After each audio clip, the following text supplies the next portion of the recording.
Naniniwala ba kayo na ang Click 125 version 3 ay maraming issue? At ito panoorin mo at sasabihin ko sa'yo. Kasi sa mga taong hindi pa nagkaroon ng version 3 na Honda Click ay sabi nila maraming issue. At ito ang experience ko sa unit ko. Una, yung rubber link niya sa ilalim na nakakabit sa engine support. At pag maramdaman mo na matagtag yung motor mo, matik na yun na sa engine support na yung rubber link. Minsan, kusa na lang kumakalas yan. Natulad dito sa akin na kumalas at natanggal, akala ko sira na pero nahulog pala dun sa ilalim. At lalagyan natin nito ng pandikit sabay talian natin ng strap para hindi basta-basta matanggal at bumigay. Siyempre, kailangan natin ng preventive maintenance sa mga alaga nating motor kasi ginagamit natin yan sa malayong biyahe kaya kailangan sigurado. At nasubukan ko rin sa long ride itong motor ko. Nakapunta na ako ng Real Quezon, Infanta. Na kung hindi ka pa familiar, dito lang to sa may Marilake tapos tatagos ka rito sa dulo ng Infanta Quezon. At hindi tayo nagpaawat doon, pumunta naman tayo sa Maribilis, Bataan at sobrang layo po niyan. At narating din natin yung dalawang magandang tourist spot dyan. Ang Sisiman,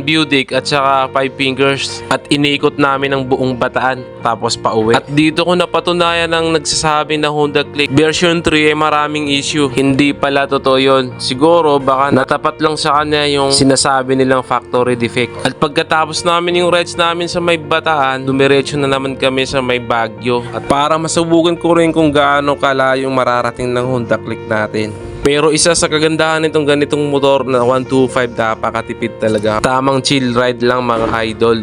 Comment down below kung anong magandang lugar na pupuntahan natin next. Kaya maraming salamat sa panonood. Ride safe always mga idol.